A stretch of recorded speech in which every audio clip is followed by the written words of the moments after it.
Un grito desesperado. Capítulo 4. Asalto a la escuela. Las ideas se golpeaban una tras otra, como si de repente en mi vida se hubiera abierto una puerta antes de cerrarla, hacia nuevos horizontes. Por primera vez sentí melancolía y soledad. Hasta entonces no había experimentado deseos de amar y ser amado. Parecía muy extraño, pero todo era producto de haber penetrado furtivamente en la intimidad de un adulto tan despreciado. Finalmente me dormí. Cuando abrí los ojos, habían dado las 9 de la mañana. Me pareció inusitado que papá se hubiera ido al hospital, pasando por alto su rutina de despertarme, arrancándome violentamente las cobijas de mi cama y abriendo las cortinas de mi cuarto de par en par. Quizás el hecho de que mi hermano Saúl no estuviera, o quizás el desagradable recuerdo de la discusión que tuvo con el director el día anterior, lo había hecho reflexionar respecto a la forma de tratarlos. El ruido de la aspiradora me terminó por reconocer a la sirvienta en pleno inicio de jornada y la música clásica de mi madre haciendo su gimnasia matutina. Excelente. Era demasiado tarde para ir a la escuela. Me levanté a recoger los papeles que había estado leyendo hasta avanzadas horas y que dejé caer al quedarme dormido. Los acomodé cuidadosamente. Al hacerlo aprecié detalles que en la víspera me pasaban desapercibidos. El portafolio. Había 3 carpetas distintas, una azul y 2 verdes. La primera contenía manuscritos personales ordenados, con fechas, cartas a su esposa, cartas a sus hijos y simples relatos íntimos, como los que detalla un adolescente en su diario. De la carpeta verde contenía escritos a máquina, resúmenes explosivos, apuntes y conclusiones de temas pedagógicos, algo así como las notas en las que el profesor se apoya para impartir la cátedra. La tercera carpeta contenía aquellos documentos extraños, ininteligibles, con sus incipientes borradores de traducción. También hallé plumas y lápices, una calculadora, un bello diccionario español-latín, latín-español y nada más.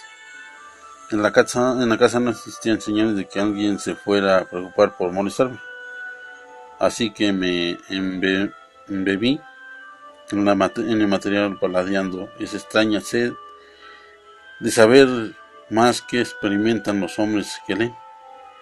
Ya había penetrado en los dominios de la colección de redacciones íntimas, y como las traducciones de los pálpidos arcaicos, me causó una especie de malestar estomacal. Decidí extraer un folio de los expositivos antes de comenzar la lectura. Pensé en Saúl. ¿Dónde habría pasado la noche? ¿Qué habría cenado? ¿Con quién estaría en ese momento? Sentí tristeza por él. Ojalá que volviera pronto, porque necesitábamos luchar juntos para deshacer esa decadente, pero aún no desahuciada familia. Los apuntes se hacían así. El 48% de los matrimonios de primeras nupcias fracasan. El 80% de los fracasos se vuelven a casar. Y en la mitad de los casos, la familia vuelve a malograrse. 4 de cada 10 niños pasan su infancia en hogares de un solo progenitor. El 20% de los nacimientos son ilegítimos y el 60% de estos provienen de adolescentes. El 80% de los padres maltratan a sus hijos. La primera causa de muerte en niños menores de 5 años es el maltrato. En promedio, 32 adolescentes se quitan diariamente la vida en América. El crimen, muy numeroso sin negociar, son las golpizas a mujeres. El 80% de las mujeres tienen por lo menos un hijo fracasado en los estudios. El 60% de los padres renuncian a la dirección del hogar cuando los hijos se rebelan y fracasan. El 95% de familias de hoy sufren uno o varios de los siguientes problemas: frialdad y distancia moral del padre, hostilidad, burlas y falta de comunicación entre los hermanos, machismo del padre e hijos varones, normas rígidas, cambiantes e injustas, malos entendidos continuos por la comunicación superficial, vidas independientes bajo el mismo techo, vicios. Caminar por la vida arrastrando en el subconsciente las laceraciones que deja una mala educación. Es como escalar una gran montaña, llevando a cuestas un baúl con inmundicias. De cada 10 hijos de familias anomaladas, solamente uno consigue deshacerse de la carga de basura heredada y escalar la cima del éxito. Solo uno lo consigue.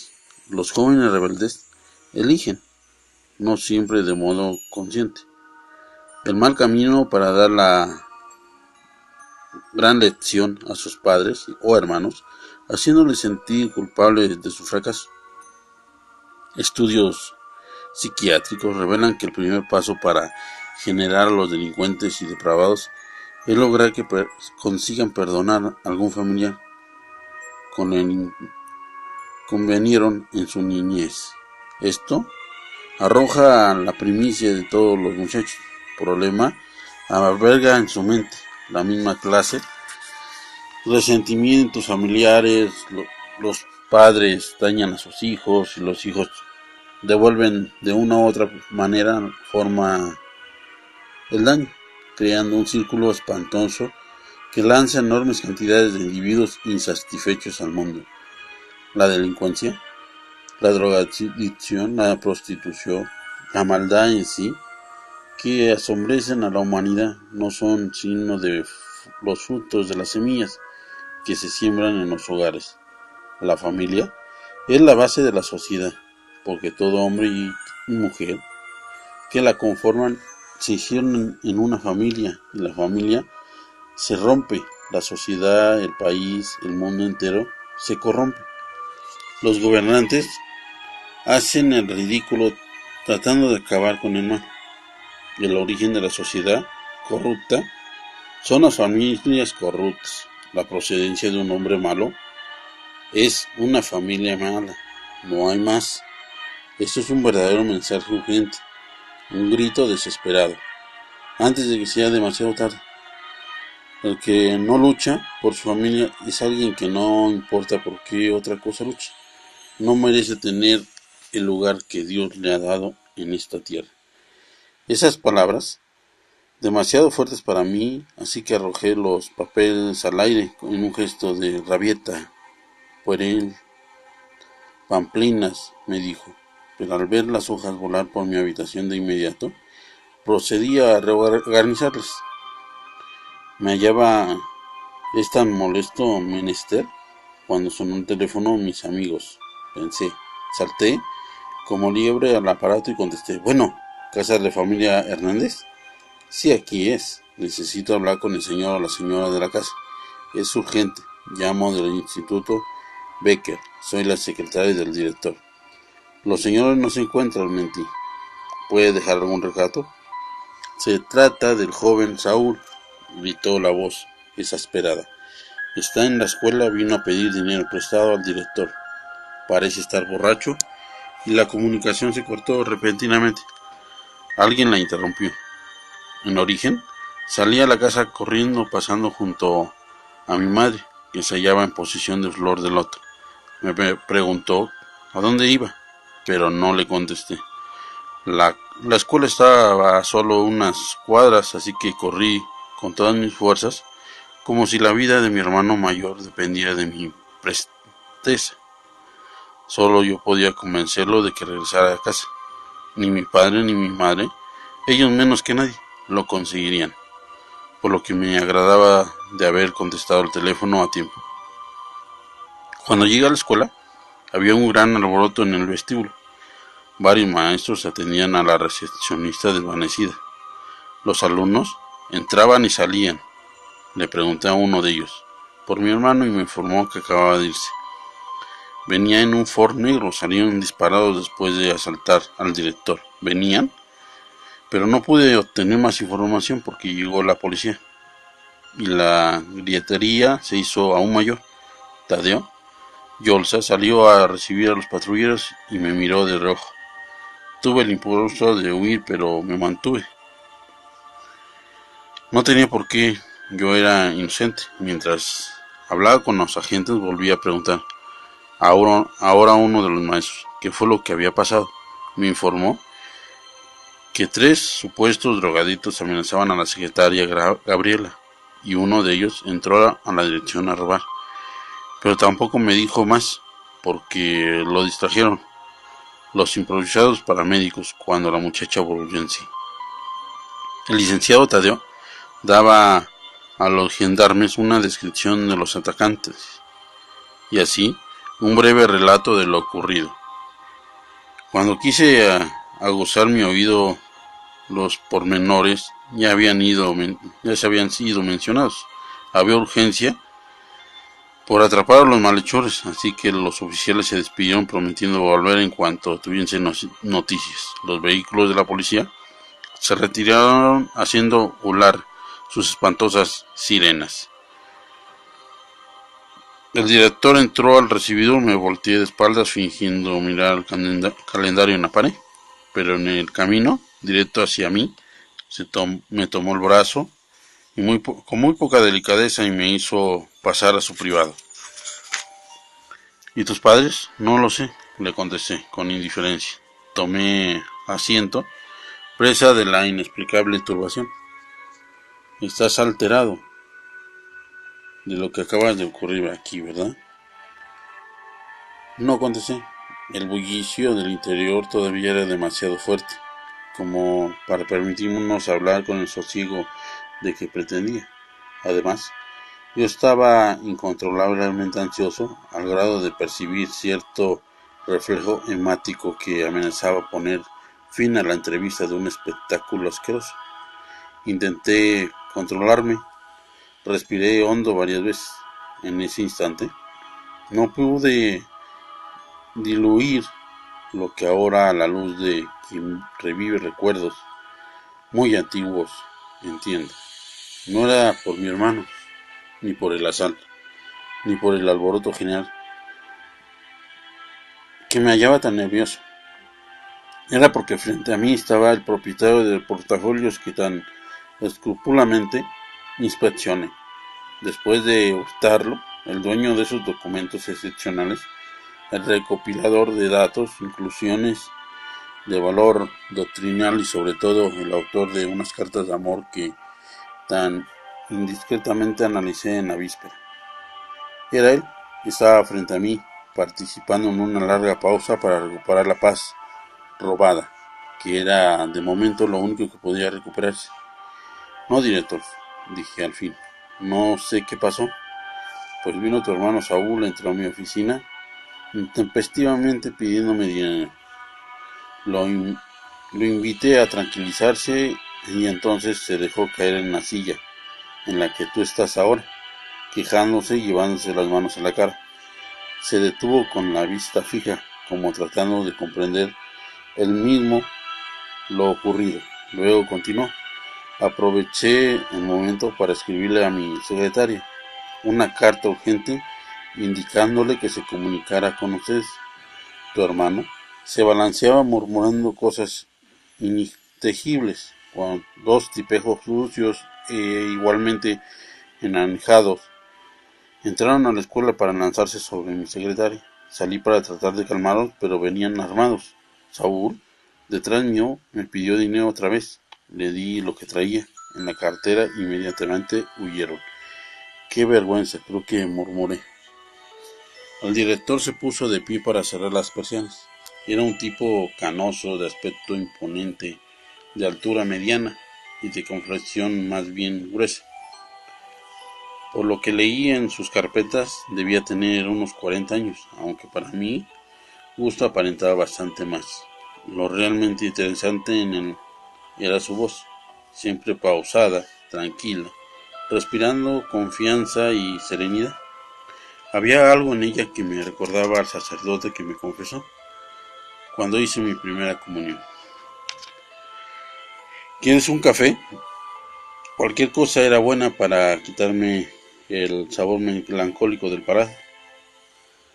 Pero tomar café con el gurú se me antojó ridículo. Yo ya me imagino. Quiero que me hables un poco de tu familia. ¿Cómo son tus padres? ¿Se tratan entre hermanos? Moví la cabeza sin poder articular sonido. Mi familia es el peor desastre que uno se puede imaginar. Vamos, necesito saber de ustedes y no pienses que me estoy inmiscuyendo en lo que no me importa. Porque tu hermano me inmiscuyó hace unos minutos. De acuerdo, contesté al fin. Mi padre es un tipo gordo de bigote escaso y erizado. No le gusta usar corbata y en las fiestas siempre toma coñac. Tadeo Yolsa sonrió. Nunca antes lo había visto sonreír. No me refiero a eso de carácter. ¿Cómo es su carácter? Es como los señores que conozco, enojón, exigente, gritón. Siempre cree tener la razón y es absolutamente cerrado. No acepta más verdades que las suyas. Una muralla así lo califica mi hermana Laura. Con él no se puede hablar. Él dice que sí, pero es mentira. A mi padre también le gusta mentir. Se cree un dios. Sentí que el rubor me invadía el rostro. Me excedí en mi descripción, pero Yolsa parecía complacido. Y Saúl increpó: ¿cómo es tu hermano? Antes era muy alegre, se la pasaba escuchando música y cantando. A todos les gustaban sus chistes, subidos de color. Era estudioso y juguetón. Nunca reprobó una materia. Así era él, pero antes de que lo expulsaran por primera vez de la preparatoria, llevaba a un buen colegio en Ámsterdam. Eso fue hace 5 años más o menos. Es muy idiota, se enamoró de una de sus profesores. Siempre lo critiqué por eso. Imagínese, su maestra era casada y estaba embarazada. Me detuve asustado de lo que acababa de decir. Era casual, pero encajaba con: Dios mío. Yo no me daba o me hallaba muy enterado de lo que pasó. A mi hermano Saúl, hace 5 años solo sabía que quiso besar a su maestra y que el esposo lo demandó. Mi padre no me permitió asistir al juicio, pero parece que el comandante se arrepintió y levantó los cargos, pues el problema se solucionó pronto. Lo más extraño fue que quedó prohibido hablar del tema en casa. Todos lo olvidamos menos Saúl, que nunca volvió a ser el mismo. Mi esposa había sido maestra toda su vida, comentó flemático el director. Su último trabajo fue precisamente en el colegio Ámsterdam. Hace como 5 años. Apreté los puños y sentí que el sudor me corría por las mejillas. Era evidente que la desgracia de la esposa del director podía relacionarse con la de mi hermano. Yolsa me miraba fijamente con el entrecejo fruncido. Su mirada era demasiado profunda y sofocante. Me puse de pie con la intención de salir inmediatamente de ahí. Tenía que hacerlo. Deseaba estar solo. No me importaba ser cortés. Pero apenas comencé a caminar hacia la puerta, el director lanzó para tomarme fuerte del brazo. Me volví hacia él, asustado. Me hallé con sus penetrantes ojos. Entonces, acercando su rostro exageradamente al mío, con la voz más firme y el gesto más seguro: ¿de acuerdo? Haber visto, murmuró muy fijamente: devuélveme mi portafolios. Capítulo 5. 3 pasos para la superación plena. Al regresar a la casa, parecía velatorio. Para llegar temprano, papá no dio consultas en la tarde. Laura no salió con su amiga. Mamá se pasó el día llorando, como Magdalena. Había investigado en hospitales, delegaciones, centros de asistencia social y nada. No había rastros de Saúl. Lo que menos quería yo era argumentar la mortificación general, de modo que tras sopesar lo acaecido en la mañana, no comenté con nadie lo ocurrido. No obstante, intenté hacerlo mientras cenábamos. Hacía años que no cenábamos juntos todos. Normalmente, cada uno se separaba lo que podía y se iba con el plato a ver la televisión a su cuarto. Pero, cosa rara, una vez mamá hizo de cenar, la silla de mi hermano necesitó estar vacía para eso ocurriera. Creo que Saúl se fue de la casa para darles una lección. Prefería audazmente, rompiendo el silencio. ¿Qué dices? Saltó papá. Digo que a esta familia le hace falta amor.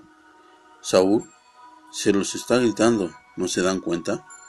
Mi padre se puso de pie diciendo que no estaba de humor para tolerar mis impertinencias. Le contesté que él nunca estaba de humor cuando se trata de escuchar a sus hijos, y después de enrojecer sobremanera, manifestó haber perdido el apetito. Se retiró a su habitación, indicando que el paquete cerrado sobre la mesa era un pastel que había llevado para la cena.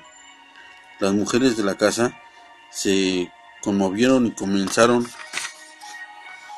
a llorar, rogando al varón que regresara al comedor, pero él no las oyó. Fue una bofetada con guante blanco para mí.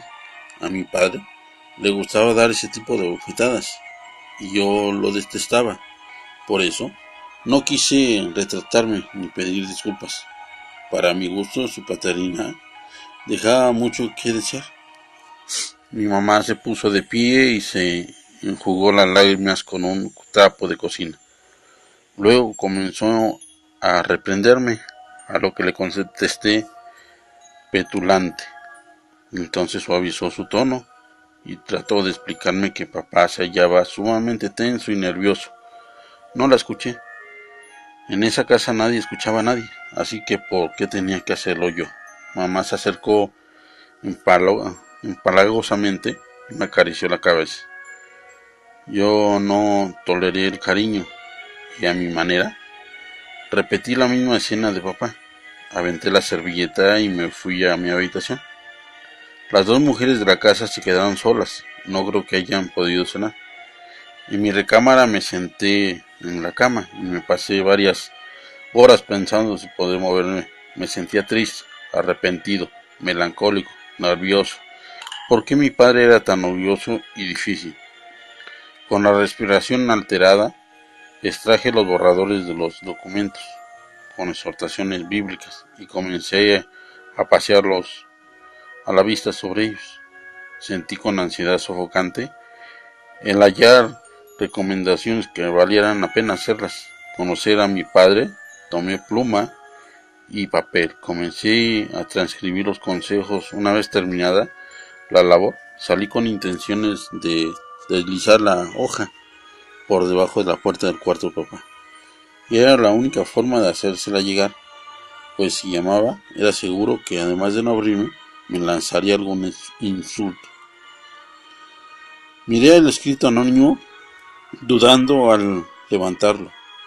Vi como mi mano temblaba por eso. Antes de decidirme, lo leí por última vez. Cuando estés en tu casa, evita gritar. Se prestó para escuchar y tardó para la ira. Una respuesta suave calmó el furor y detiene peleas a tiempo. La lengua mansa es árbol de vida. La perversa rompe los lazos del efecto. No devuelvas nunca mal por mal ni insulto por insulto. Sé compasivo. Sana sin condiciones. Sé dócil y fiel. Así bendecirás tu hogar. Cuando estés tentado a ordenar a alguien, detente. Recuerda que todo lo que o el que peca no sabe lo que hace y merece ser perdonado. Moví negativamente la cabeza. Mi padre era doctor y los doctores que yo conocía, además de que nunca tener tiempo para su hogar, creían ser los poseedores exclusivos del don de la sabiduría infinita. No, si arrojaba la hoja por debajo de la puerta, le daría elementos para condenarme y de ninguna manera lo haría cambiar. Regresé a mi habitación y nuevamente me refugié en los escritos de Yolsa. Los hojeé un rato y al fin extraje uno de la segunda carpeta, su material, para conferencias, energías, coincidencias extrañas de la fortuna. En esas notas que se dieron con enorme claridad las respuestas que buscaba. Antes de atreverme a comenzar la lectura, leí varias veces el título: 3 pasos para la superación plena. Introducción. Las verdades del amor existen desde siempre, son parte de la creación divina. Para crecer, verdaderamente es imprescindible que te pongas en contacto con ellas.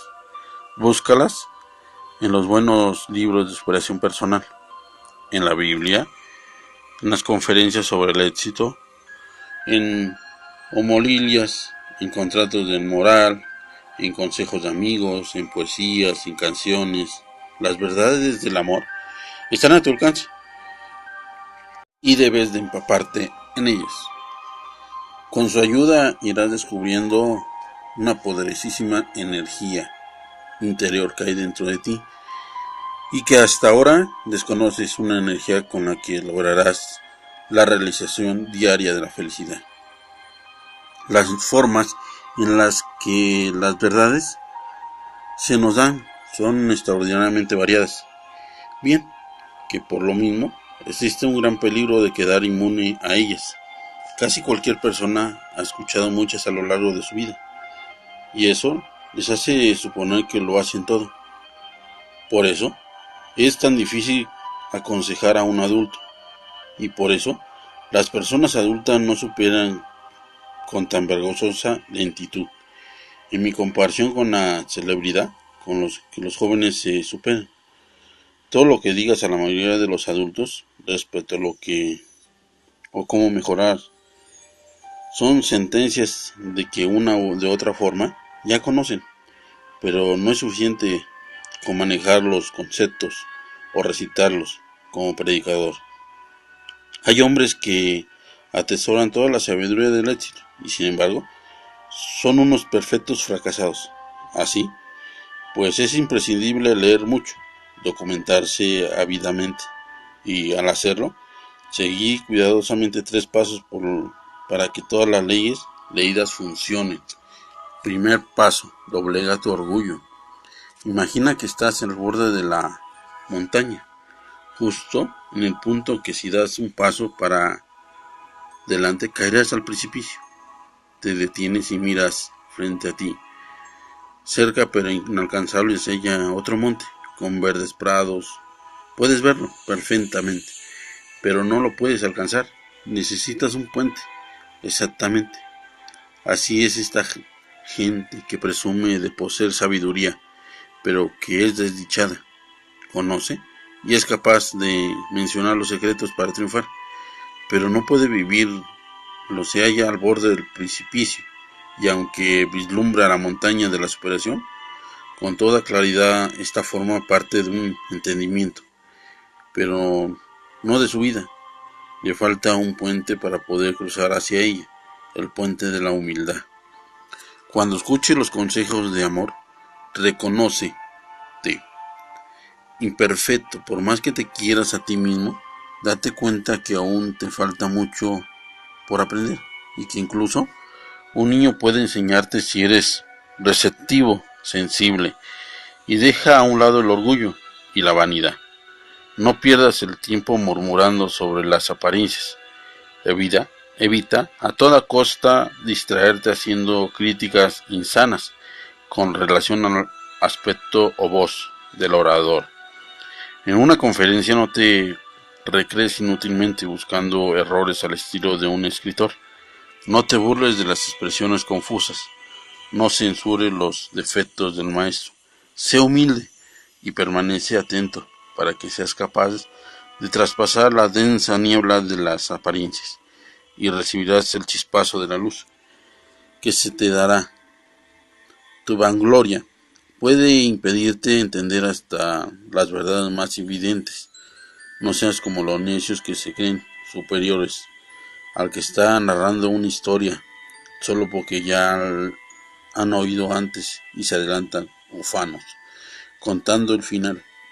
Inclúyete y aprende. Nunca pienses, es obvio, eso ya lo sabía, no es nada nuevo para mí. Tanto llegar para algo tan conocido.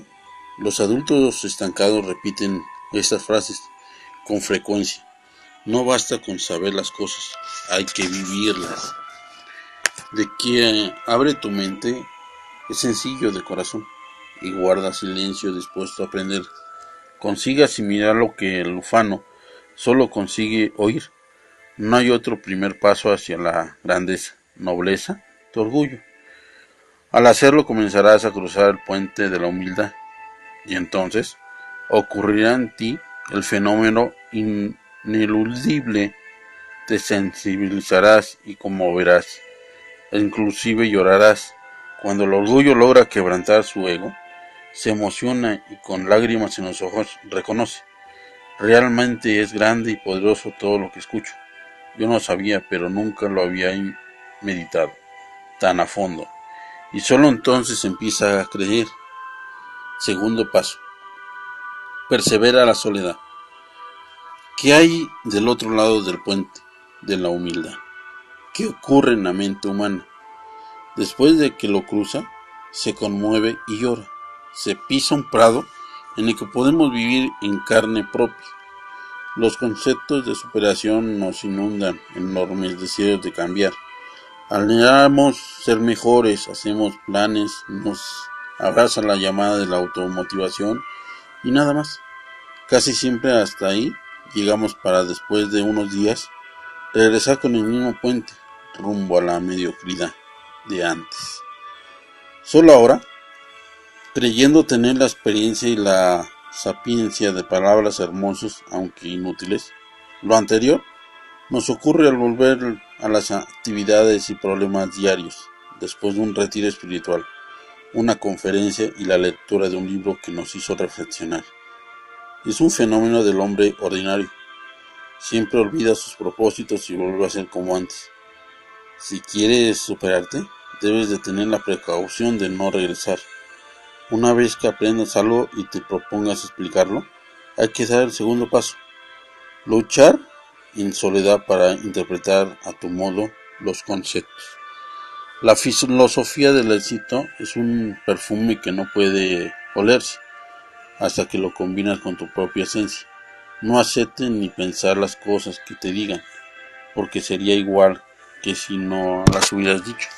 Solo cuando desilusiones a tal manera las teorías de otros, los convertirás en tu propia verdad. Al llegar a este punto, debes entablar largas pláticas a puerta cerrada contigo mismo. Debes orar, meditar, relajarte, hacerte que los conceptos penetren en ti, llegando a tus propias conclusiones, poniéndote de acuerdo contigo y nada más que contigo, de la manera en que aplicarás en tu vida lo aprendido. Esta práctica, en soledad, es imprescindible y debe de ser constante, pero debe volverse un hábito. Solo en ella, el concepto de Dios deja sus matices mitológicas para brindarte alternativas de realidad. Hay mucha gente que le teme a la soledad que apenas se ve apartada. Enciende la televisión o llama a algún amigo por teléfono. Es gente que nunca deja el fango de la mediocridad. Aprende a encontrarte contigo mismo para disfrutar de tu propia compañía. Solo así asimilarás la sabiduría que te llevará a la cima. Tercer paso, da testimonio con tus conclusiones. Una vez que hayas permanecido en el valle de la meditación a solas, deberás compartir tus conclusiones con la gente. No tengas miedo de decir algo que ya se ha dicho. Tu manera de comunicarte puede ser más poderosa y reveladora que las que conocieron anteriormente. Dios puede usar tu estilo único de expresarte para salvar alguna vida perdida. Así que habla, escribe, dicta cursos, da consejos y conviértete en pregonero de amor que has logrado asimilar y vivir en soledad.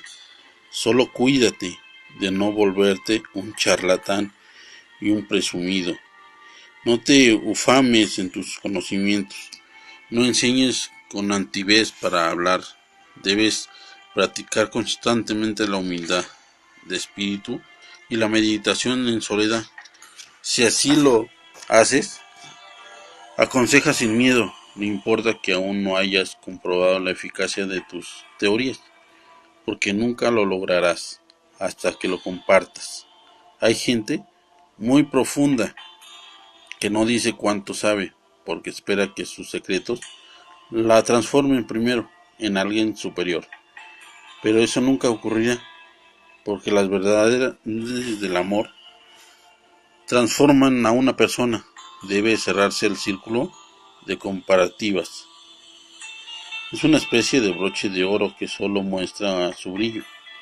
Cuando se extorsionan los nobles ideales en una ley infalible, los escritores de superación, los psicólogos, los laicos y hasta los sacerdotes mismos solo empiezan a vivir plenamente las ideas en las que creen hasta que se comprometen a ellas, a divulgarlas.